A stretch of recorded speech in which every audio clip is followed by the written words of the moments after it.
तरफ से इंडिया पर 50% टैरिफ आयद कर दिया गया है, लेकिन इंडिया ने भी दो टोक अंदाज में कहा है कि वो ट्रंप की धमकियों की वजह से रशिया के साथ अपने ताल्लुकात ख़राब नहीं कर सकते। रिपोर्ट्स के मुताबिक ट्रंप ने कहा है कि अगर इंडिया ने रशिया से तेल और हथियार खरीदना बंद ना किया तो 100% टैरिफ भी लग सकता है, जिससे इंडिया को भारी नुकसान हो सकता है। याद रहे कि अमेरिका और इंडिया के दरमियान हर साल तकरीबन 212 अरब डॉलर की तिजारत होती है। इंडिया अमेरिका को टेक्सटाइल्स, फार्मास्यूटिकल्स और स्टील वगैरह एक्सपोर्ट करता है।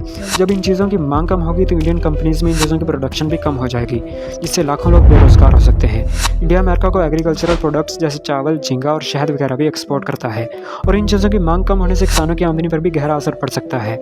एक अंदाजे के मुताबिक इंडिया को इस टैरिफ की वजह से 122,000 से 144,000 करोड़ तक का नुकसान हो सकता है, और इंडियन रुपये की कीमत भी डॉलर के मुकाबले में बहुत कम हो जाएगी, जिसकी वजह से तेल और डीजल की कीमतों में इजाफा हो सकता है। इंडियन कांग्रेसी लीडर शशि थरूर ने कहा है कि इंडिया को ट्रंप की धमकियों से डरने के बजाय जवाबन अमेरिकन इंपोर्ट्स पर 50% टैरिफ आयद कर देना चाहिए, लेकिन इसका नुकसान ये होगा कि ये चीज़ें इंडिया में भी महंगी हो जाएंगी, जिसकी वजह से इंडिया में महंगाई और गरीबी की शरह में इजाफा हो सकता है। इस सारे खेल को देखकर एक बात तो वाज़िया हो जाती है कि सियासत में कोई किसी का सच्चा दोस्त नहीं होता, सिर्फ नफ़ा और नुकसान होता है। सियासत में कब कहाँ क्या हो जाए कुछ पता नहीं चलता।